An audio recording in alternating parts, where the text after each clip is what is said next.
Sauvé, mon bébé. Sa voix se brisa, à peine plus forte qu'un souffle, tandis que les secouristes la précipitaient à travers les portes de l'hôpital. Les lumières fluorescentes au-dessus vacillaient brutalement, projetant une lueur stérile sur son visage pâle. L'air empestait le désinfectant, âcre et métallique, mêlé à la faible odeur cuivrée du sang. Les sirènes résonnaient encore faiblement au dehors, s'éteignant peu à peu, comme si le monde entier retenait son souffle.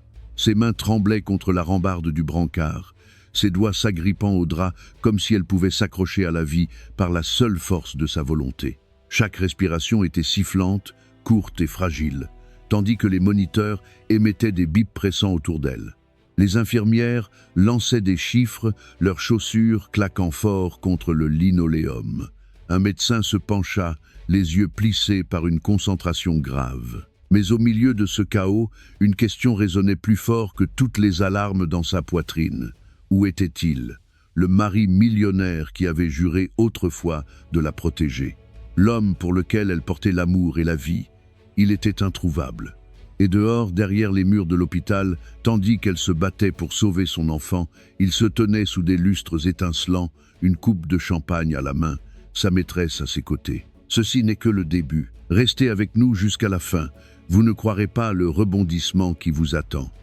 Et d'ailleurs, dites-nous à quelle heure vous regardez ceci et depuis quel endroit. Laissez un commentaire ci-dessous, nous aimerions beaucoup connaître votre histoire. La lumière fluorescente au-dessus bourdonnait faiblement, emplissant la pièce d'une vibration glaciale. Elle était allongée sur le brancard, les yeux papillonnants, s'ouvrant puis se refermant, comme si chaque clignement était une guerre. Ses lèvres tremblaient, fendillées par l'épuisement, formant les mots les plus faibles, aussitôt étouffés par le poids qui pesait sur sa poitrine. L'odeur de l'antiseptique brûlait son nez, âcre et impitoyable. Elle tenta de lever la main, mais son bras était lourd, comme de plomb, presque étranger à son propre corps. Ses doigts se recroquevillèrent lentement, frôlant le drap fin sous elle. Elle sentit la rigidité du tissu, mais la sensation lui semblait lointaine, brouillée par le brouillard de la douleur. Son autre main se porta instinctivement à son ventre, un réflexe protecteur qui persistait même tandis que ses forces s'échappaient. Son souffle s'interrompit, tremblant, superficiel, chaque inspiration raclant sa gorge comme du sable. Les sons autour d'elle lui parvenaient en fragments, les bips du moniteur, les pas précipités des infirmières, le passage rapide d'un brancard dans le couloir. Chaque bruit s'écrasait dans ses oreilles comme des vagues, et pourtant son esprit restait presque muet. Un silence lourd et étouffant l'enveloppait. Ses pensées chancelaient. Où était-il? Elle força son esprit à imaginer son visage, l'homme à qui elle avait un jour tout confié. Mais le souvenir était brisé, comme des éclats de verre répandus sur le sol. Tout ce qu'elle voyait, c'était le vide, une absence plus froide encore que les murs stériles autour d'elle. Ses lèvres finirent par bouger. Où est-il? Les mots s'échappèrent à peine, portés plus par le tremblement de sa gorge que par sa voix. Une infirmière la regarda, ses yeux adoucis par la pitié, mais elle ne dit rien. Une autre détourna le regard, s'occupant du moniteur. Le silence s'épaissit dans la pièce. Quelque part dans le couloir, une porte s'ouvrit et se referma. Le bruit, faible, fit bondir son cœur d'un fragile espoir. L'espace d'une seconde, elle crut qu'il était arrivé, qu'il avait franchi ses portes en courant. Elle tenta de relever la tête, ses muscles du cou tendus, mais le poids la repoussa contre le matelas. Les pas qui suivirent étaient légers, presque insouciants, puis un rire éclata, sec et moqueur. Elle se figea. Ce n'était pas son rire, c'était le sien, celui de la maîtresse. Le rire se propagea dans le couloir comme du poison. Une mélodie cruelle qui perça l'espoir fragile dans sa poitrine. La maîtresse n'avait même pas pris la peine de se cacher. Elle était là, marchant librement, ses talons claquant contre le sol poli, un son semblable à des clous martelés dans le silence. Une infirmière murmura « Elle ne devrait pas être ici ». Mais ces mots s'effacèrent vite quand la voix de la maîtresse retentit. Elle est pathétique, même maintenant. Pensait-elle vraiment qu'il viendrait en courant? Le ton de la maîtresse dégoulinait de venin. Chaque mot était délibéré, assez fort pour être entendu dans la chambre. Des larmes piquèrent au coin des yeux de l'épouse, non seulement de douleur mais aussi d'humiliation. Sa vision se troubla, les lumières du plafond se transformant en halo pâle. Elle cligna des yeux, essayant de repousser les larmes, mais elles coulèrent malgré tout, chaudes contre ses joues glacées. Elle mordit sa lèvre jusqu'à goûter le fer, un rappel amer qu'elle était encore en vie. La pièce sembla rétrécir. Son corps se replia légèrement sur le brancard, comme si se recroqueviller pouvait la protéger de la cruauté du dehors. Sa poitrine se soulevait et retombait dans un rythme irrégulier, son cœur martelant ses côtes en signe de protestation. Pourtant, elle resta silencieuse, ses mots coincés comme des pierres dans sa gorge. Les infirmières continuaient à travailler avec une urgence discrète, leur voix sèche et efficace. L'une d'elles se pencha pour ajuster la perfusion, son visage crispé de compassion. « Vous devez vous reposer », murmura-t-elle presque à voix basse. Mais même ce réconfort paraissait creux alors que l'écho du rire de la maîtresse résonnait encore dans le couloir. Ses yeux dérivèrent vers la petite fenêtre de la porte. Pendant un instant, elle crut voir une silhouette. Un homme passa, grand, aux épaules larges, familier. Sa poitrine se serra. Était-ce lui ? Elle retint son souffle, tentant de voir à travers la mince vitre. Mais la silhouette ne s'arrêta pas. Il passa, distant, détaché, comme s'il n'avait aucune raison d'entrer. Son souffle s'échappa dans un soupir brisé. Sa poitrine souffrait non seulement des contractions qui menaçaient son enfant, mais aussi de la douleur aiguë de la trahison. Il était si proche, et pourtant il choisit de ne pas franchir le seuil. Sa main s'agrippa plus fort au drap, ses jointures blanchissant, ses veines tremblant sous la peau. Elle voulait crier, appeler son nom, exiger pourquoi il l'avait abandonnée dans ce moment où elle avait le plus besoin de lui. Mais sa voix la trahit, faible et fragile. Tout ce qui s'échappa fut un murmure, à moitié pour elle-même, à moitié pour le vide. « S'il te plaît, reste. » Sun-Dieu, du couloir vint la réponse cruelle de la maîtresse. « Il reste déjà. Avec moi. » Ces mots la transpercèrent plus que la douleur physique. Elle ferma les yeux, ses cils humides, son corps secoué, un sanglot jaillit, petit et étranglé, mais chargé de tout ce qu'elle avait enduré. Les machines continuaient leurs bips réguliers, indifférentes à son désespoir. Les infirmières poursuivaient leurs gestes, ajustant les tuyaux, vérifiant les constantes, leurs visages masqués par le professionnalisme. La vie et la mort s'affrontaient dans la chambre, mais l'humiliation menait une guerre bien plus bruyante dans son âme. Les minutes s'étiraient comme des heures. Chaque tic-tac de l'horloge s'enfonçait plus profondément dans son esprit.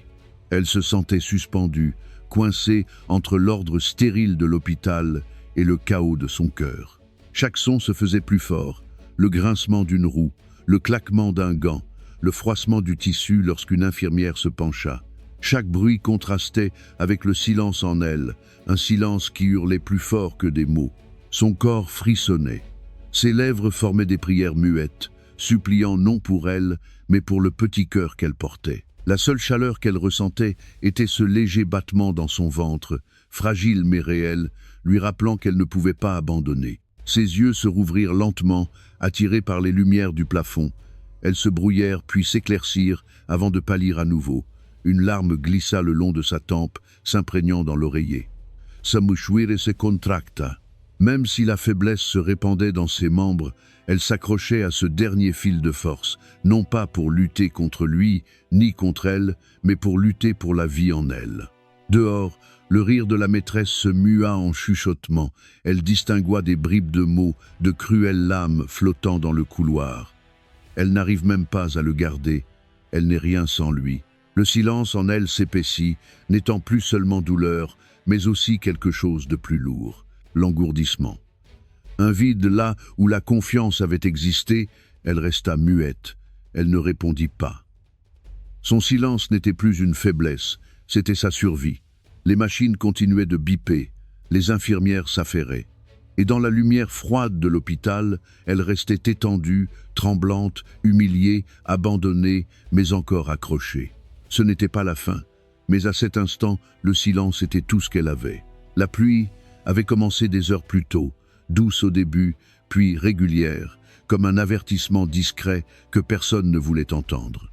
Les gouttes glissaient le long de la fenêtre de la maison modeste, traçant sur le verre des lignes d'argent tordues. À l'intérieur, le salon paraissait sombre, seulement éclairé par une petite lampe qui vacillait dans un coin. L'odeur du riz bouilli et du thé chaud flottait dans l'air, un parfum doux de réconfort qui ne pouvait masquer l'inquiétude qui pesait contre les murs. Elle se tenait dans la cuisine, les mains posées sur le bord du comptoir, son ventre arrondi d'une manière qui la rendait à la fois fière et terrifiée. Elle le caressait distraitement, traçant de petits cercles avec son pouce, comme pour apaiser le battement fragile à l'intérieur. Ses yeux se posèrent sur le téléphone posé sur la table.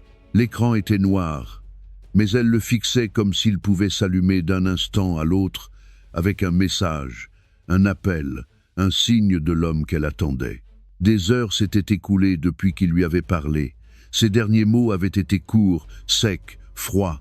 Il avait dit qu'il avait des réunions. Il avait dit de ne pas l'attendre. Mais elle savait. Au fond d'elle, là où vit l'instinct, elle savait que ces mots n'étaient pas vrais. C'étaient des excuses, assemblées avec la précision de quelqu'un qui ne se souciait plus assez pour les rendre crédibles. La bouilloire sur la cuisinière siffla, aiguë et stridente. Elle se hâta d'éteindre le feu, versant l'eau bouillante dans une tasse en porcelaine ébréchée. Ses mains tremblaient légèrement en y plongeant un sachet de thé, observant la couleur sombre se diffuser dans l'eau comme de l'encre. La vapeur monta et réchauffa son visage, mais le réconfort fut éphémère. Le silence de la maison semblait plus lourd encore que la pluie au dehors. Elle prit une gorgée, qu'elle goûta à peine. Ses lèvres effleurèrent le bord, sa langue se brûla légèrement, mais son esprit s'égarait ailleurs.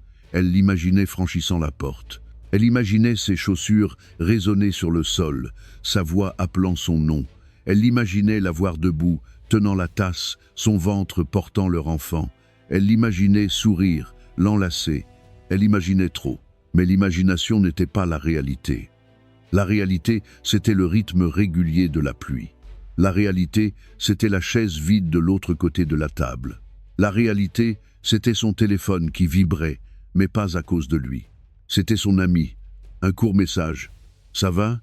Elle tapa lentement. « Oui, je vais bien. » Mais la vérité se cachait dans sa pose. Elle n'allait pas bien. Elle n'allait pas du tout. Elle reposa le téléphone, sa main s'attardant dessus, comme si elle espérait une deuxième vibration, celle qui viendrait de son numéro. Mais rien ne vint. L'horloge au mur sonnait plus fort à mesure que la nuit s'étirait. Le bruit résonnait dans le silence, mesurant sa solitude en petits clics métalliques. Elle alla dans la chambre et s'assit au bord du lit. Les draps étaient soigneusement pliés, intacts de son côté à lui. Elle passa la main sur l'oreiller, encore frais, intact, un vide à côté d'elle. Son ventre se contracta soudain, une douleur aiguë la tirant vers l'avant. Elle étouffa un souffle, se tenant, attendant que ça passe. Elle les avait déjà senties, ces alertes du corps qui plie sous le poids de la vie. Elle l'effrayait à chaque fois, rappel cruel qu'elle marchait sur une ligne fragile entre l'espoir et la perte. Elle ferma les yeux, murmurant dans le silence. « Ça ira, ça doit aller. » Elle les rouvrit, se forçant à se lever, à retourner dans le salon. Elle alluma la petite télévision, plus pour tenir compagnie que pour se divertir. Les images défilaient sur l'écran, des voix étouffées emplissant l'air. Les présentateurs parlaient de tempêtes, de marchés, de célébrités, et son cœur s'arrêta un instant. Un flash, un titre, un visage trop familier. C'était lui, son mari, l'homme qu'elle attendait. Celui qui avait promis de rentrer. Il n'était pas en réunion. Il ne travaillait pas tard. Il était à un gala, vêtu d'un costume noir, sa main posée sans gêne sur la taille d'une autre femme. Ses doigts se crispèrent sur la télécommande. Le thé dans son estomac devint tamé. Elle fixa l'écran, incapable de bouger. L'image se grava dans ses yeux, dans son esprit. Il souriait. Pas ce sourire fatigué et lointain qu'il lui donnait à la maison. Un vrai sourire, large et confiant, comme si le monde lui appartenait. Et à côté de lui, elle souriait aussi. La maîtresse, celle qui avait tout pris. La caméra montrait leur verre de champagne levé, le liquide doré captant la lumière, leur rire figé. Les journalistes les entouraient, les micros tendus comme des mains avides de fragments de leur histoire. Ils paraissaient à l'aise. Ils paraissaient vivants. Il paraissait comme si elle n'existait pas. Sa main trembla, la télécommande glissa de ses doigts et tomba au sol avec un bruit sourd. Le son la fit sursauter, mais ne pouvait briser le poids qui écrasait sa poitrine. Sa respiration devint courte. Ses lèvres s'entr'ouvrirent, mais aucun son n'en sortit. Son corps tremblait d'une rage silencieuse et d'un chagrin encore plus discret. Le bébé en elle donna un coup, rappel brutal que la vie continuait. Elle posa ses deux mains sur son ventre, murmurant doucement « Je suis là avec toi ». Dehors, la pluie redoubla, martelant la fenêtre comme si elle voulait entrer. Le tonnerre roula au loin, grave et lent, résonnant à travers les murs. La tempête dehors reflétait celle qui grondait en elle. Elle reprit son téléphone, ouvrant la conversation avec lui. Son pouce resta suspendu, hésitant, tremblant. Elle tapa lentement. « Où es-tu » Elle fixa les mots, les yeux brouillés de larmes, puis appuya sur « Envoyer ». Les secondes passèrent. 1 minute. 2. L'écran resta vide. Pas de réponse. Elle s'affaissa contre le canapé, sa tête s'enfonçant dans le coussin, sa poitrine soulevée de respirations saccadées. La télévision diffusait encore, montrant le gala, lui, elle. Chaque image était une coupure de plus, approfondissant une plaie déjà béante. Elle ferma les yeux, serrant encore son ventre. L'air semblait épais, lourd, empli du grondement de la tempête et du silence des questions sans réponse. Elle se murmura, essayant de croire ses propres mots. Tout ira bien, mais au fond, elle savait. Quelque chose approchait, quelque chose qu'elle ne pourrait pas arrêter. La nuit s'étira, sans fin, impitoyable. La tempête devint plus forte, frappant les vitres, secouant la maison. Et dans les instants silencieux entre le tonnerre et l'éclair, elle resta assise, agrippée à l'espoir, tandis que la trahison se préparait à des kilomètres, sous des lustres de cristal et des lumières dorées. La salle de bal brillait comme si elle avait été taillée dans un rêve réservé aux privilégiés. Des lustres de cristal oscillaient au-dessus de la foule, dispersant des éclats de lumière sur le sol de marbre. Les serveurs se déplaçaient comme des ombres, équilibrant des plateaux d'argent chargés de flûtes de champagne qui étincelaient de liquide doré. L'air bourdonnait de conversations, de rires et des notes discrètes d'un orchestre qui jouait au fond de la salle. C'était un lieu construit pour le pouvoir, pour la richesse, pour ceux qui vivaient des vies intouchables. Il se tenait au centre de tout cela. Grand, soigné, son smoking noir taillé à la perfection, ses cheveux plaqués en arrière captant la lumière. Tous les regards se tournaient vers lui comme s'il n'était pas seulement un invité, mais l'événement lui-même. À son bras, la maîtresse, vêtue d'une robe de soie rouge qui épousait son corps comme une seconde peau. Ses diamants scintillaient tandis qu'elle inclinait la tête, souriant aux caméras. Elle paraissait déjà victorieuse, comme si la nuit lui appartenait. À travers la ville, dans une chambre d'hôpital sombre, le contraste ne pouvait être plus brutal. L'épouse reposait pâle et tremblante, sa blouse flottant sur son corps, entourée de fils et de moniteurs comme de chaînes. Le léger bourdonnement des machines était sa seule musique. L'air sentait l'antiseptique, les murs blancs et stériles la rétrécissaient un peu plus à chaque seconde. Elle n'était pas habillée pour les photos, ni en train de rire dans des micros. Elle luttait pour respirer, pour son enfant, pour un mari qui n'était pas là. Deux mondes opposés se heurtaient, non pas dans l'espace, mais dans leur signification. Dans l'un, il y avait la lumière, l'indulgence et les applaudissements. Dans l'autre, l'obscurité, la fragilité et le silence. De retour dans la salle de bal, il leva son verre, le heurtant contre le sien. Le son résonna, clair et éclatant, contraste brutal avec le bip discret des machines à l'hôpital. « À de nouveaux commencements », dit-il, la voix ferme, le sourire large. Les journalistes griffonnèrent ces mots comme s'ils étaient sacrés, impatients de tout capturer. La maîtresse se pencha vers lui, ses lèvres effleurant son oreille, son murmure destiné à lui seul, mais prononcé assez fort pour que d'autres l'entendent. Elle a l'air pathétique sans toi. Ce soir, il voit à qui tu appartiens vraiment. Il esquissa un sourire, reflet de fierté. Il ne le nia pas. Il n'hésita même pas. Pendant ce temps, à l'hôpital, une infirmière ajusta la perfusion et murmura doucement à l'épouse. « Tenez bon, vous vous en sortez bien. » Les mots étaient tendres mais portaient peu de réconfort. Elle détourna le visage, des larmes glissant sur son oreiller. Ses lèvres tremblèrent alors qu'elle murmurait presque pour elle-même. « Il devrait être ici. » L'infirmière hésita, puis serra sa main, un geste plus empreint de pitié que d'espoir. Le silence revint. Dans la salle de bal, les conversations ondulaient. Un donateur riche se pencha vers un autre, ses yeux fixés sur la robe de la maîtresse. « C'est donc elle, dit-il, à moitié admiratif, à moitié curieux. Elle a remplacé l'épouse bien vite. » Un autre ricana, levant sa coupe. « Eh bien, l'argent achète la liberté, non ? Qui se soucie de loyauté quand on peut s'offrir l'excès ?» La maîtresse surprit les murmures et sourit, le menton relevé, sa main serrant plus fort son bras. Elle se nourrissait des chuchotements comme d'un vin précieux. Mais tous dans la foule n'étaient pas aussi admiratifs. Au fond, une femme plus âgée se pencha vers sa compagne et dit à voix basse : « Tu as vu son épouse ? Elle n'est pas là ce soir. Étrange, non ?» Sa compagne haussa les épaules, mais le doute resta, se répandant comme une fumée. La dynamique de pouvoir était indéniable. Lui et la maîtresse commandaient la lumière, leur présence dominait la soirée. Elle, l'épouse, était effacée, remplacée, rejetée comme si elle n'avait jamais existé. Pourtant, son absence planait comme une ombre dans la salle. Le silence de sa disparition résonnait plus fort que les violons de l'orchestre. La maîtresse renversa la tête en arrière et rit encore, un son assez tranchant pour couper la musique. Elle posa sa coupe sur un plateau et se pencha vers lui, la voix chargée de fierté. « Tu vois, il nous adore, il nous acclame. Elle ne comprendra jamais ce monde. » Il hocha la tête, ajustant ses boutons de manchette, se gorgeant de l'attention. Il s'adressa de nouveau aux caméras, le ton assuré. « Ce soir marque une avancée pour nous, pour notre avenir. » Chaque mot coupait plus profondément le silence de l'épouse. Elle reposait recroquevillée, sa main pressée contre son ventre, murmurant des promesses à son enfant.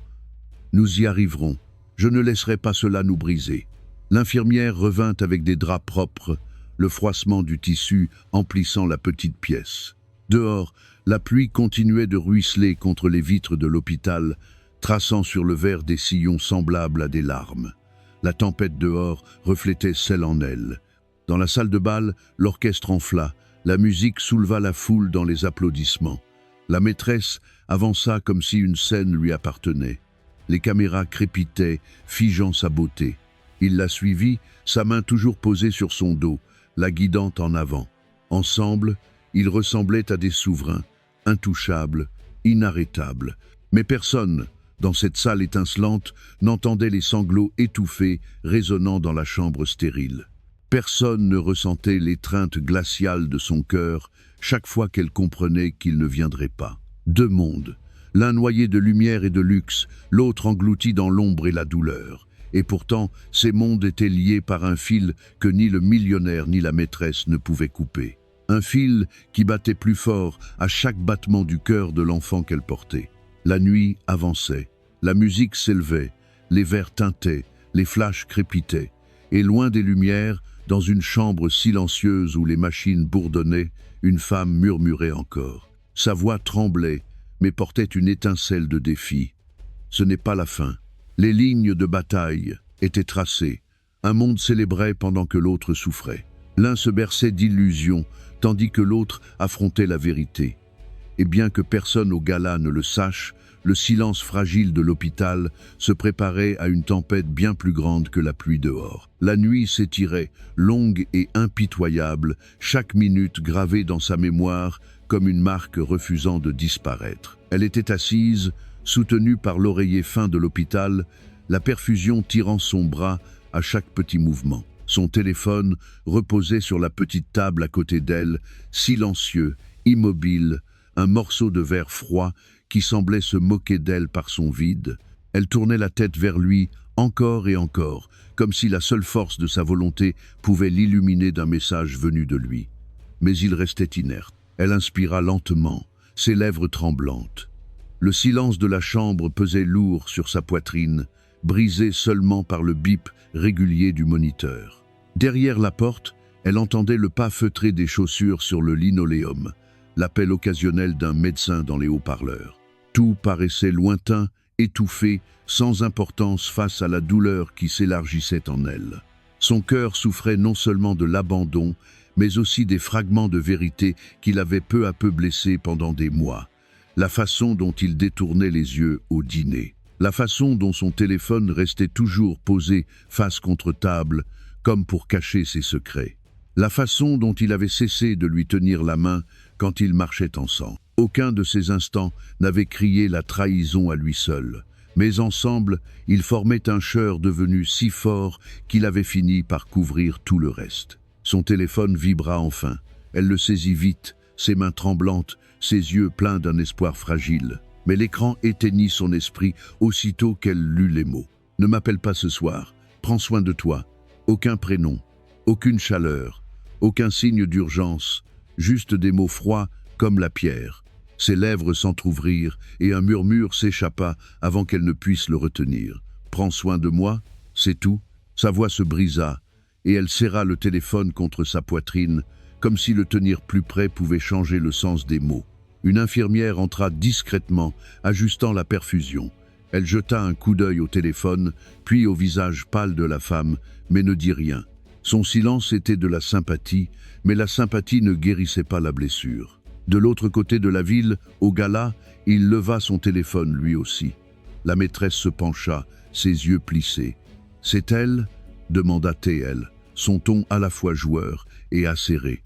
Il haussa les épaules, glissant le téléphone dans sa poche sans répondre. « Elle s'en sortira, elle le fait toujours. » La maîtresse sourit, posant doucement sa main sur la sienne. « Et ce soir, nous aussi, ensemble. » À l'hôpital, son écran s'illumina encore. Cette fois, ce n'était pas de lui, mais des réseaux sociaux. Les notifications affluaient. Elle hésita, mais la curiosité l'emporta. Elle ouvrit l'une des photos où il était identifié et sa poitrine se serra aussitôt. Il était là. Debout dans son smoking, souriant, son bras enroulé autour de la maîtresse. Elle agrandit l'image, ses doigts glissant sur le verre. Sa main n'était pas posée par hasard. Elle était ferme, volontaire, possessive. Comme il l'avait tenue, elle, au temps de leur début, son souffle se coupa, aigu et douloureux. Elle fit défiler encore. Image après image apparut. Chacune était un poignard. La maîtresse riant, la tête renversée. Ses yeux fixés sur elle, non avec politesse, mais avec désir, avec admiration. Son sourire large, son corps tourné entièrement vers elle. Il avait oublié qu'une autre femme avait un jour été le centre de ce regard. Ses doigts tremblaient quand elle tapa un message. « Tu m'as promis pour toujours. » Tu t'en souviens? Elle resta longtemps à fixer les mots avant d'appuyer sur « Envoyer ». Les minutes passèrent. Aucune réponse. Ses yeux s'embuèrent, mais elle refusa de laisser les larmes couler librement. Elle mordit sa lèvre jusqu'à sentir le goût du sang. Le goût métallique emplit sa bouche, l'ancrant dans ce présent cruel. Ses épaules tremblaient sous l'effort de tout retenir. Une autre photo apparut, pire que les autres. La maîtresse se penchant, lui chuchotant à l'oreille, ses lèvres rouges frôlant sa peau. Son expression n'était pas la résistance, c'était le plaisir. Il souriait, ses yeux plissés de joie, sa main posée fermement dans son dos. L'épouse laissa tomber le téléphone sur le lit, sa poitrine secouée de respiration hachée. La pièce sembla tourner légèrement, comme si son corps ne pouvait plus supporter une vérité que son cœur savait déjà. Elle pressa ses deux mains contre son ventre, murmurant entre ses dents serrées. « Je suis encore là. Nous sommes encore là. » Dans son esprit, des souvenirs défilaient comme des bobines brisées. La nuit où il avait posé sa main sur son ventre pour la première fois, émerveillé par la petite vie qui grandissait. La nuit où il avait murmuré des promesses d'avenir, de famille, d'amour inébranlable. Ces mots résonnaient maintenant creux, cruels, devenus des fantômes. Le rire de la maîtresse flotta faiblement depuis la télévision dans le coin, encore branchée sur le gala. La diffusion passa aux interviews, les journalistes questionnant sur les affaires, les œuvres caritatives, les nouveaux départs, et ils étaient là, côte à côte, répondant ensemble. « Il m'appartient désormais », dit la maîtresse. Le ton sûr, le sourire tranchant. L'épouse fixa l'écran, sa voix se brisant dans un murmure. « Il nous appartenait. » La télévision clignota d'applaudissements, la foule acclamant le couple qui n'en était pas un. Elle pouvait presque entendre le tintement des coupes de champagne. Le son heurtait violemment le bip régulier du moniteur, chaque signal un rappel de la vie fragile encore accrochée à elle. Son téléphone vibra une dernière fois. Elle le prit avec des doigts tremblants, priant que ce soit lui, priant pour quelque chose, n'importe quoi. Le message était bref. « Ne m'humilie pas ce soir ». Son souffle se bloqua. Elle laissa le téléphone lui échapper et tomber au sol avec un bruit sourd. L'infirmière accourut, se baissa pour le ramasser. Elle jeta un regard au message qui venait de s'afficher avant de disparaître. Ses lèvres se pincèrent, mais elle ne dit rien. Elle reposa simplement l'appareil sur la table, tout près de la main de l'épouse. L'épouse tourna son visage contre le mur, laissant enfin les larmes s'échapper, humidifiant l'oreiller. Elle ferma les yeux, murmurant doucement à l'enfant en elle. « Nous sommes plus forts que ça. Nous survivrons. » Dans la salle étincelante, sous les lustres, il leva encore son verre. Il baisa la main de la maîtresse, sa voix résonnant dans le hall. À l'amour, à la loyauté, à l'avenir. Walud. L'hypocrisie flottait lourdement dans l'air. Personne ne le défia. Ils applaudirent, ils sourirent, ils acquiescèrent. Mais loin des applaudissements, le cœur d'une femme se brisait en silence, et ce silence parlait plus fort que n'importe quel toast. La salle de bal était devenue plus bruyante au fil de la soirée. L'orchestre jouait plus vivement, leurs cordes tranchant l'air avec éclat. Les verres de champagne tintaient dans un rythme sans fin. Les flashs crépitaient comme si la pièce elle-même était une tempête de lumière. Tous les regards se tournaient vers le centre, vers lui et la maîtresse qui se tenaient comme un couple couronné sur une scène qu'ils croyaient n'appartenir qu'à eux. Elle portait sa robe rouge comme une armure, ses diamants flamboyants au rythme des lustres.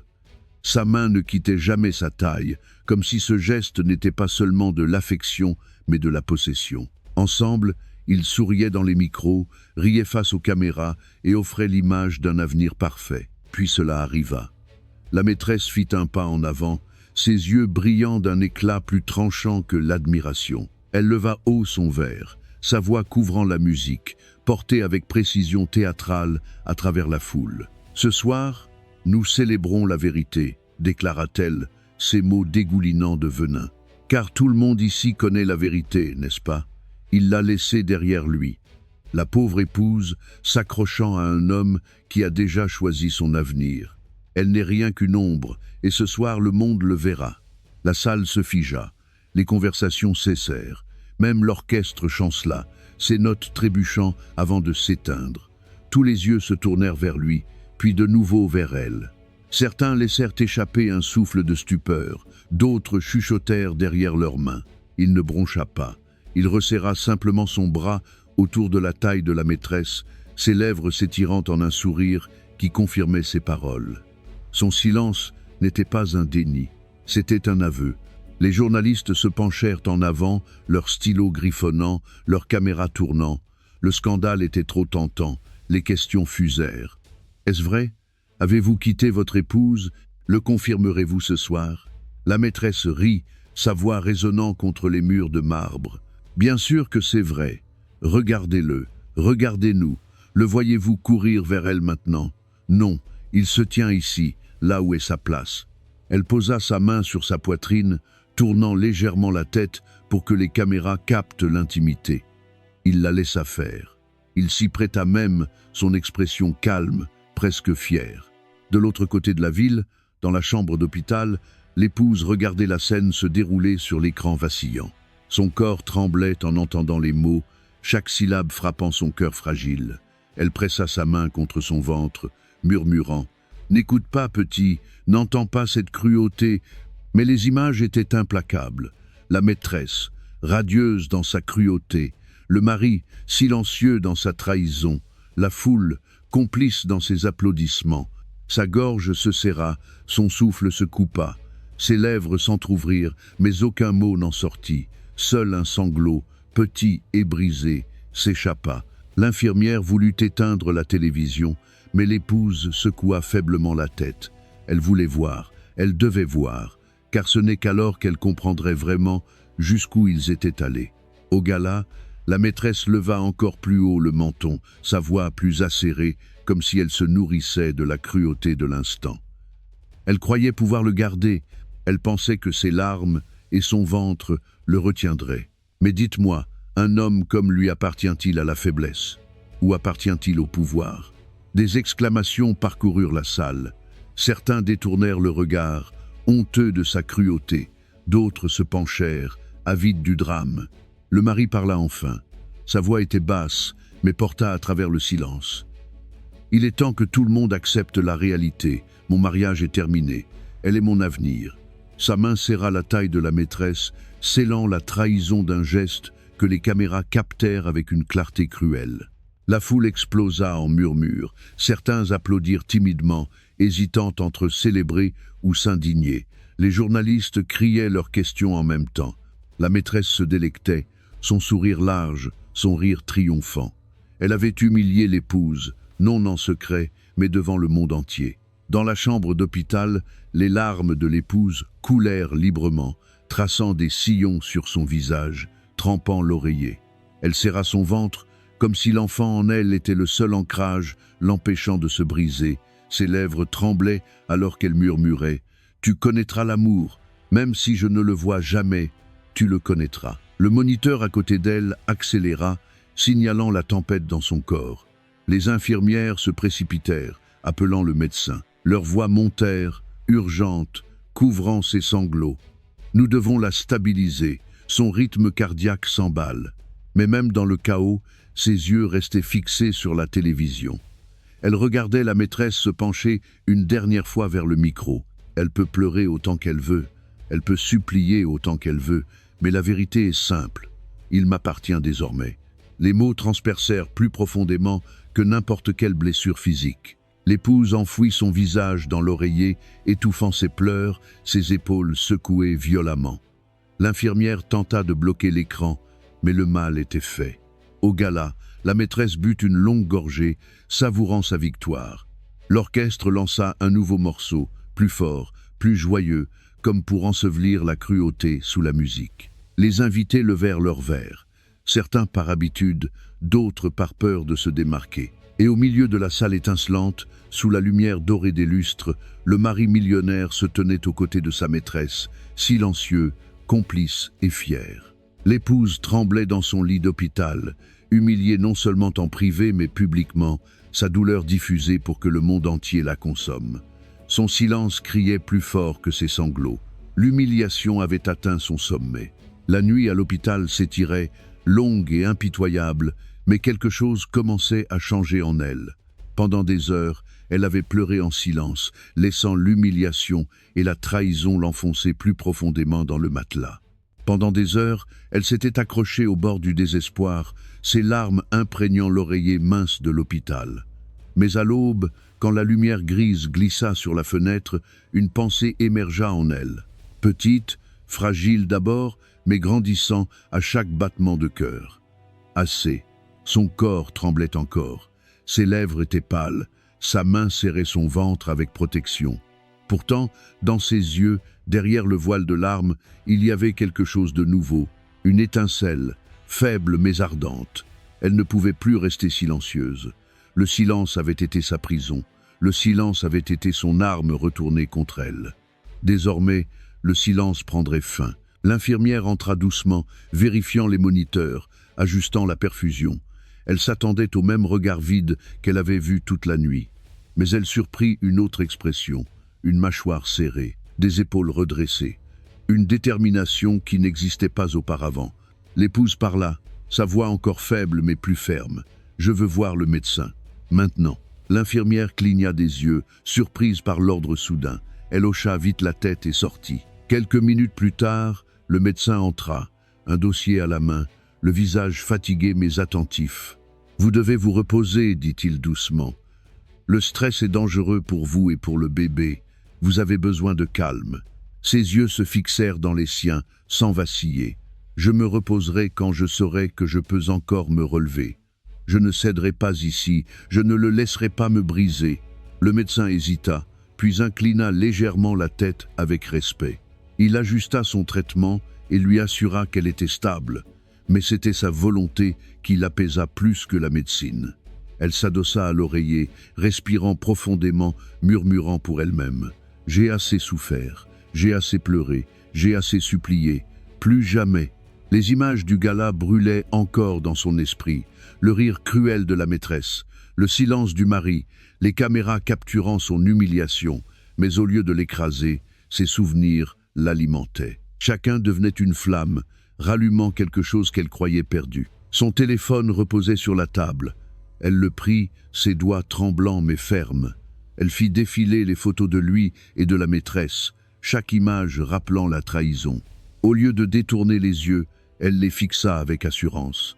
Elle laissa la douleur brûler en elle jusqu'à ce qu'elle ne l'affaiblisse plus, mais la renforce. Elle écrivit un message, non pour lui, mais pour elle-même, le sauvegardant dans ses notes. « Je me relèverai.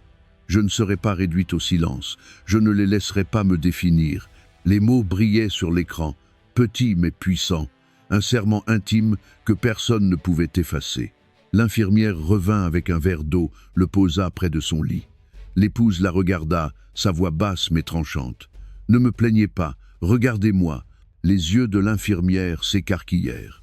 Elle hocha la tête, comprenant sans mots que quelque chose avait changé. Des heures plus tard, le nom du mari réapparut à la télévision, cette fois dans un reportage économique. L'écran montrait son sourire au gala, la maîtresse encore à ses côtés, dans sa robe rouge étincelante. Le présentateur les décrivait comme un nouveau couple puissant. L'épouse monta le son, fixant l'écran. Ses lèvres se pincèrent, sa poitrine se soulevait d'une respiration régulière. Puis, pour la première fois depuis que la trahison était publique, elle parla à voix haute, ses mots coupant l'air stérile. « Il n'est pas mon avenir, et elle n'est pas ma fin. » L'infirmière, restée à la porte, se figea, émue par l'acier de sa voix. Ce n'était pas la voix de la défaite, c'était celle de quelqu'un prêt à se battre. Elle se redressa dans son lit, s'asseyant malgré la douleur. Sa main appuyée sur son ventre, l'autre serrant la barrière du lit. Elle fixa son reflet dans le métal du plateau, ses yeux ardents malgré l'épuisement. « Je suis plus forte qu'il ne le pense », murmura-t-elle. « Je suis plus forte que je ne le croyais. » Le médecin revint la voir, lui conseillant de ne pas trop forcer. Elle répondit d'un ton calme mais inébranlable. « J'ai enduré pire que cela, je l'endurerai aussi, mais je ne resterai plus silencieuse. » Ces mots résonnèrent même après son départ. À l'autre bout de la ville, dans la salle de bal, le mari et la maîtresse continuaient leur célébration, inconscients de la tempête qui naissait en elles. Elles ne pleuraient plus leur cruauté, elles ne tremblaient plus sous leur trahison. Elle avait décidé, dans le calme de l'hôpital, qu'elle reprendrait sa voix. Le tournant n'était pas venu d'un grand geste, mais d'une décision discrète qui rugissait dans son cœur. Assez. Elle se rallongea, sa respiration régulière, ses yeux ouverts et sans peur. L'humiliation qui avait failli la détruire devenait maintenant la graine de sa résistance. La trahison qui l'avait brisée devenait la raison de sa renaissance. La chambre était toujours emplie du bourdonnement des machines, du murmure du personnel, du bruit doux de la pluie contre la vitre. Mais en elle battait un nouveau rythme, ferme et puissant, le rythme de la défiance. Et pour la première fois depuis longtemps, elle ferma les yeux non dans le désespoir, mais dans la résolution. Son silence avait pris fin. Son combat venait de commencer. La lumière du matin se répandait à travers les stores de l'hôpital, fines rayures dorées coupant la blancheur stérile de la chambre. L'épouse était maintenant assise bien droite, sa force fragile mais stable, ses yeux plus vifs qu'ils ne l'avaient été durant la longue nuit d'humiliation. Elle était encore faible, mais le feu en elle refusait de s'éteindre. Elle avait décidé qu'elle ne se cacherait plus dans le silence. La porte s'ouvrit doucement. Un homme entra, grand, large d'épaules, le visage marqué par les lignes de la sagesse. Sa présence emplissait la pièce avant même que ses mots ne le fassent. C'était son père, un homme qui avait bâti sa fortune non par la tromperie, mais par des années de travail, de discipline et d'intégrité. Il s'avança lentement, ses yeux doux lorsqu'ils se posèrent sur sa fille, mais sa mâchoire se durcit en voyant sa peau pâle et ses mains tremblantes. « Papa » murmura-t-elle, la voix brisée mais assez ferme pour tenir. Il s'approcha et posa sa main doucement sur la sienne. « Je sais » dit-il simplement. J'ai assez vu. Et ce soir, le monde verra aussi. Elle fronça les sourcils, la confusion voilant son visage. Que veux-tu dire? Il ouvrit sa mallette et en sortit une pile de dossiers, épaisse de documents, contrats et reçus. Je l'ai surveillé, je lui ai fait confiance trop longtemps, mais il a eu tort de croire que personne ne remarquerait. Voici ses mensonges. Chaque compte, chaque transaction, chaque trahison qui dépasse le cœur. Il a volé, non seulement à toi, mais aussi à l'entreprise, à ceux qui croyaient en lui. Son souffle se coupa en feuilletant les papiers.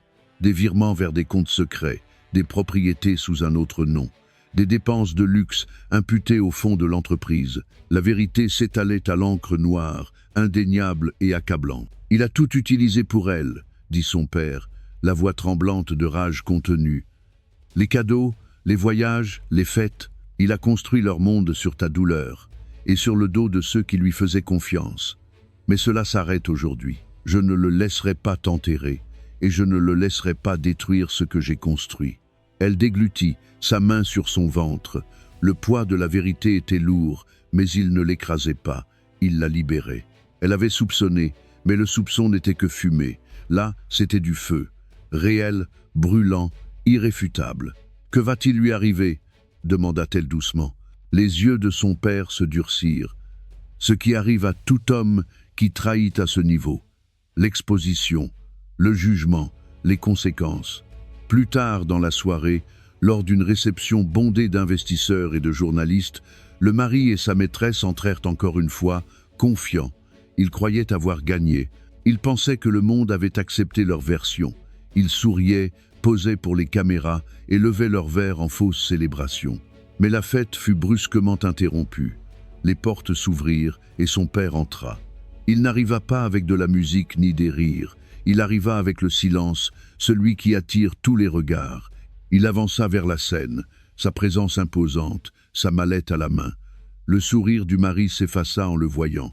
La maîtresse resserra son étreinte sur son bras, ses yeux cherchant nerveusement autour d'elle. « Bonsoir », commença le père, sa voix portant dans toute la salle. « Je ne gaspillerai pas de mots, je suis ici pour dire la vérité. » La foule s'agita. Les caméras se tournèrent vers lui. Les journalistes levèrent leur micro plus haut. Il ouvrit la mallette et sortit le premier document, le brandissant devant l'Assemblée. Depuis des mois, on vous montre une image de succès, une image de loyauté, une image de pouvoir. Mais les images mentent.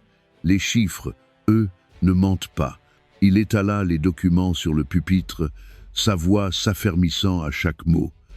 Voici les comptes vidés, voici les transferts vers des noms cachés, voici les reçus de luxe, achetés non par l'honnêteté mais par le vol. Tout est à son nom. Tout pour soutenir la femme qui se tient à ses côtés ce soir. La salle éclata en murmures, en exclamations, en incrédulité.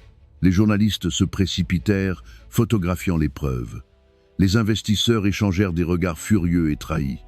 L'orchestre s'était arrêté et le silence n'était troublé que par la voix du père. Le mari avança, le visage pâle, la main levée. « Ce n'est pas vrai, ce sont des mensonges, vous ne pouvez pas prouver cela. » Le père se tourna vers lui, la voix d'acier. « Les mensonges ne portent pas de signature, les mensonges ne laissent pas de traces dans les banques à travers les océans. Les mensonges ne possèdent pas les propriétés derrière lesquelles tu te caches. C'est toi qui as fait cela. Et maintenant, tu en répondras. » La maîtresse essaya d'intervenir, sa voix stridente. « Il est à moi. Vous êtes juste aimé parce qu'il m'a choisi. » Le père la regarda avec dédain. Il a choisi le vol, il a choisi l'humiliation, et maintenant, il a choisi la ruine. La foule réagit de nouveau. Certains investisseurs crièrent leur colère. L'un d'eux se leva et pointa un doigt accusateur. « Tu nous as volés. Tu nous as menti à tous. Tu es fini. » La voix du mari se brisa en tentant de se défendre, mais le poids des preuves écrasait chacun de ses mots. Il balbutiait, il suppliait, mais personne n'écoutait. Les caméras capturèrent son désespoir, les micros enregistrèrent sa chute. À l'hôpital, l'épouse suivait la retransmission en direct. La voix de son père emplissait la chambre, non seulement de vérité, mais de justice. Ses yeux se remplirent de larmes, mais ce n'étaient pas des larmes d'humiliation. C'étaient des larmes de soulagement. Elle murmura doucement, presque pour elle-même. « C'est fini. La vérité est sortie. » Le bébé bougea en elle, et elle posa la main sur son ventre, souriant faiblement à travers ses larmes. « Nous allons nous en sortir, nous ne sommes plus seuls. » Dans la salle de bal, la maîtresse tirait le mari par le bras, tentant de l'éloigner des caméras. Mais il restait figé, la sueur coulant sur son front, le visage blême, alors que la foule se retournait contre lui. Les journalistes criaient, les investisseurs exigeaient des réponses. Les murs de son empire s'effondraient en direct, et il ne pouvait rien y faire. Le père referma la mallette, sa voix calme mais définitive. « Tu pensais pouvoir trahir sans conséquence. Tu pensais que son silence te protégerait. Mais ce soir, tes mensonges s'arrêtent. » La salle explosa de bruit, de fureur, de chaos. Le sourire du mari avait disparu. L'assurance de la maîtresse s'était brisée. Et la vérité, implacable et éclatante, se tenait debout pour que tous la voient. Les retombées arrivèrent rapidement, comme une tempête qui n'attendait qu'au-delà de l'horizon.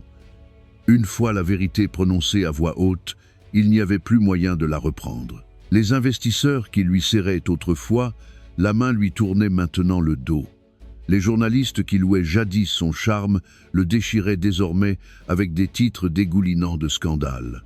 Son nom, autrefois symbole de richesse et d'influence, devint en une nuit une malédiction.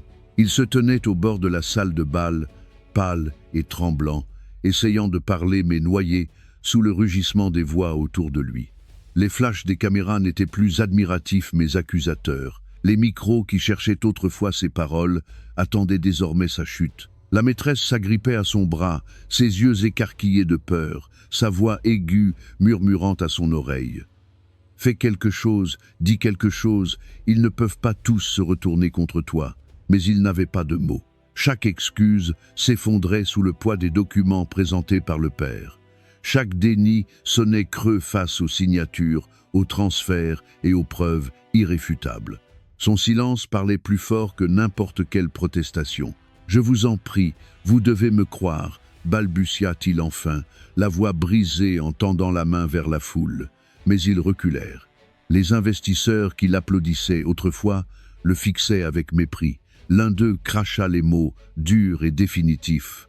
« Tu nous as volés, tu nous as menti, tu ne te relèveras jamais. » La maîtresse tenta de garder contenance, mais son masque glissa. Son sourire vacilla, ses yeux s'agitèrent nerveusement, tandis que la foule devenait hostile. Elle recula légèrement, mettant une distance subtile entre elle et l'homme qu'elle prétendait être son avenir. Ce fut discret, mais les caméras le captèrent. Les murmures se répandirent. Déjà, elle commençait à l'abandonner. Dans la chambre d'hôpital, l'épouse regardait sans ciller. La diffusion montrait le chaos en temps réel. Elle le vit bégayer, vit la maîtresse trembler, vit la foule se retourner. Sa poitrine se soulevait régulièrement. La douleur restait, mais désormais enveloppée d'un étrange sentiment de justice. Pour la première fois depuis longtemps, elle ne se sentait plus impuissante. De retour dans la salle de bal, le poids de la disgrâce s'alourdissait. Le millionnaire jadis célébré essaya d'élever la voix, de riposter, mais ses mots furent engloutis par les huées de ceux qui l'acclamaient autrefois. « Tu es fini !» cria quelqu'un. « Ton empire est mort. » Mais la maîtresse retira sa main de son bras, s'écartant comme si les flammes de sa ruine pouvaient la brûler. Elle tenta de se reprendre, mais les caméras avaient tout saisi. Ses lèvres tremblaient lorsqu'elle murmura « Je n'ai pas signé pour ça ». Ses yeux s'écarquillèrent de panique. « Tu ne peux pas me quitter maintenant. »« Pas maintenant. » Mais son regard était froid, son ton tranchant. « Je ne tomberai pas avec toi. » La foule haleta face à cette trahison dans la trahison. La maîtresse, si hardie, avait tourné le dos dès que la marée changeait. Elle s'éloigna complètement, sa robe rouge balayant le sol, le laissant seul sous la lumière crue et impitoyable des lustres. Il chancela, ses genoux pliant légèrement alors qu'il fixait les visages qui ne l'adoraient plus. « Je vous en prie, je peux arranger ça, je peux réparer. Donnez-moi du temps. » Sa voix se brisa, ses mains tremblaient. « Je vous en supplie. » Personne ne bougea. Personne ne lui offrit de grâce. Le silence qui répondit à ses supplications était plus assourdissant que l'orchestre qui jouait plus tôt. Il était seul, dépouillé des illusions qui l'avaient porté jusque-là. À l'hôpital, l'épouse murmura doucement, la voix ferme et résolue. Voilà le prix de la trahison. Son père, debout à côté du lit, hocha la tête, les yeux fixés sur l'écran. Il se croyait intouchable. Maintenant, il apprend qu'aucun homme n'est au-dessus de la vérité. Taudo. Le mari enfouit son visage dans ses mains, ses épaules secouées par un mélange de rage et de désespoir. Les caméras ne détournèrent pas l'objectif. Elles captèrent chaque larme, chaque fissure de son masque. Sa chute n'était plus un murmure dans des coins sombres. Elle était diffusée au monde entier. La maîtresse tenta de s'éclipser, mais les journalistes l'encerclèrent, hurlant des questions. « Saviez-vous pour le vol? En faisiez-vous partie? Aviez-vous pris l'argent aussi ?» Elle les repoussa avec désespoir, le visage blême, la voix montée d'énervement. « Laissez-moi tranquille, je ne savais rien. » Mais ses protestations tombèrent à plat. Elle avait ri trop fort, posé trop fièrement, souri trop largement à ses côtés. Pour le monde, elle n'était plus glamour, elle était complice. L'épouse ferma les yeux, respirant lentement, sentant le bébé bouger en elle. Son murmure ressemblait presque à une prière. « Tu vois, petit, la justice trouve toujours son chemin. » Au gala, la sécurité intervint enfin, escortant l'homme déchu et sa maîtresse hors du bâtiment. La foule s'écarta, mais sans respect. Ils tournaient le dos, certains secouant la tête, d'autres prenant encore des photos, avides de capturer chaque pas de sa chute. En sortant, les épaules affaissées, le visage ruisselant de sueur, les murmures le poursuivaient comme une malédiction. Voleur, menteur, escroc. Dehors, l'air de la nuit était froid. La tempête s'était dissipée, laissant le pavé luisant. Les flashs explosaient encore alors que les journalistes le suivaient dans la rue. Sa voiture attendait, mais même le chauffeur évitait son regard en le laissant monter. La maîtresse hésita au trottoir, puis tourna le dos, l'abandonnant sans un mot. Ses talons claquèrent sur le bitume, tandis qu'elle disparaissait dans l'ombre. Dans la voiture, il s'affaissa contre le siège, ses mains couvrant son visage. Son empire était détruit, sa maîtresse avait fui. Le monde qu'il avait bâti sur des mensonges s'était effondré en une seule nuit.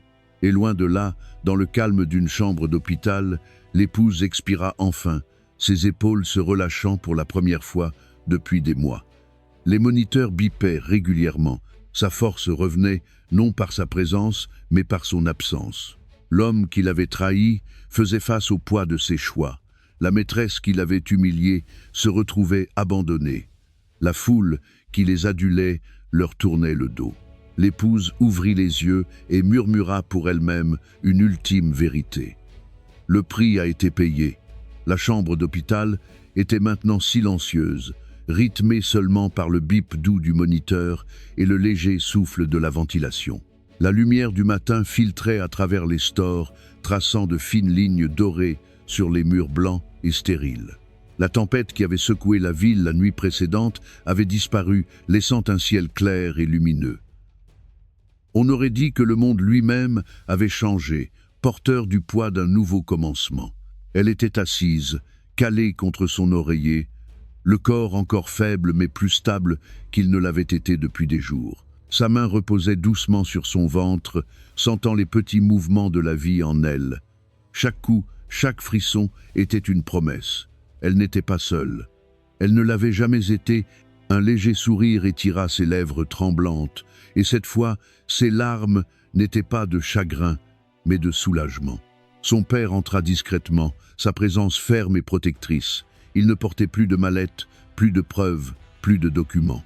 Ses mains étaient vides, mais ses yeux brillaient de fierté.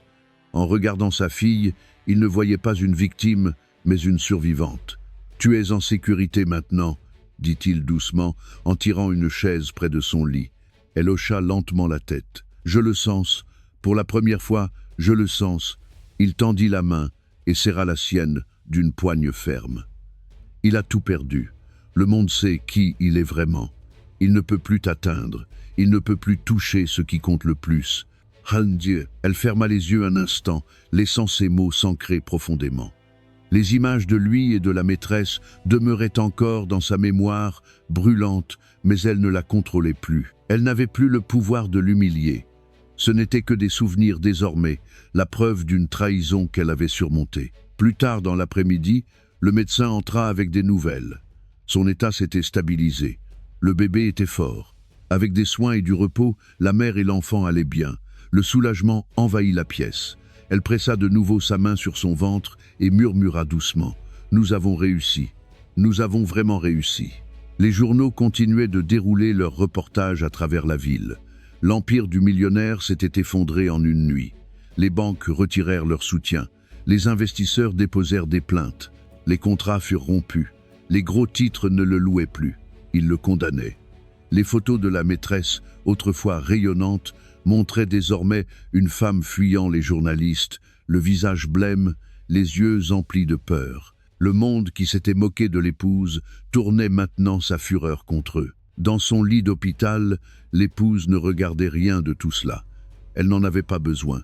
Elle connaissait déjà la vérité. La justice avait été rendue et elle n'avait plus besoin de voir leur chute pour se sentir entière. Elle avait sa propre vie à reconstruire, son propre avenir à revendiquer. Les semaines passèrent. Elle quitta l'hôpital aux côtés de son père, le bébé en sécurité en elle. Le monde dehors paraissait différent. L'air semblait plus pur, le ciel plus vaste. Même le bruit des pas sur le trottoir semblait plus léger. Elle ne portait ni bijoux, ni richesses, ni images grandioses à afficher. Elle portait quelque chose de plus grand, la liberté. Sa nouvelle maison était modeste, loin des salles étincelantes du passé. Les murs étaient peints de couleurs douces, baignés de lumière par de larges fenêtres. La cuisine embaumait le pain frais et le thé, ces parfums familiers qui l'avaient toujours réconforté. Dans la chambre du bébé, un petit berceau l'attendait, garni de couvertures douces. C'était simple, mais c'était à elle. Un matin, elle se tint près de la fenêtre, tenant son nouveau-né dans ses bras. Le soleil se levait à l'horizon, emplissant la pièce de lumière. Elle posa doucement ses lèvres sur le front de son enfant, respirant le parfum sucré de la vie nouvelle. Son reflet dans la vitre était différent maintenant. Les yeux creux avaient disparu, l'esprit brisé avait disparu. À leur place se tenait la force, née du feu, forgée par la trahison, aiguisée par la survie. Son père entra dans la pièce, s'arrêtant sur le seuil, la voix chaleureuse. « Tu ressembles à ta mère, forte, inébranlable. » Elle sourit, berçant doucement le bébé. « Je devais l'être, pour moi, pour lui. » Elle embrassa la tête de l'enfant et murmura. « Et pour nous ?» Le passé ne pesait plus sur elle. L'humiliation, la trahison, la cruauté, tout cela était devenu les cendres d'où elle avait surgi. Elle avait traversé le feu sans être détruite. Elle en était sortie plus forte. Quelque part, à l'autre bout de la ville, le mari restait assis en silence. Son téléphone ne sonnait plus. Son nom n'inspirait plus aucun respect. La maîtresse était partie, ses promesses dissoutes aussi vite qu'elles avaient été prononcées. Il n'avait plus rien, sinon des regrets, une ombre de l'homme qu'il prétendait être. Il avait perdu sa richesse, il avait perdu son image. Surtout, il avait perdu la femme qu'il avait autrefois aimée plus que sa propre vie. Mais elle ne pensait plus à lui. Ni avec amertume, ni avec désir. Il avait déjà pris assez de sa vie. À présent, il n'était plus rien, juste une silhouette qui disparaissait au loin. Un après-midi, elle sortit dans le jardin, son bébé dans les bras. Les fleurs se balançaient doucement dans la brise, leurs couleurs éclatantes sur le verre. Elle leva son visage vers le soleil, ferma les yeux et inspira profondément. Pour la première fois depuis longtemps, sa poitrine ne ressemblait plus à une porte verrouillée. Elle était ouverte, elle était libre. Son murmure s'éleva doucement dans l'air, une promesse non seulement pour elle, mais pour la vie qu'elle portait désormais. Nous sommes libres, et jamais plus nous ne serons brisés. L'histoire qui avait commencé par la trahison ne s'achevait pas dans la ruine, mais dans la libération. Elle avait été humiliée, abandonnée, meurtrie, pourtant elle s'était relevée. Elle avait repris sa voix, elle s'était choisie elle-même, et alors qu'elle berçait son enfant sous le vaste ciel, ses lèvres s'étirèrent en un sourire ferme et inébranlable. La vérité finale était simple, elle n'avait pas besoin de lui, elle n'en avait jamais eu besoin.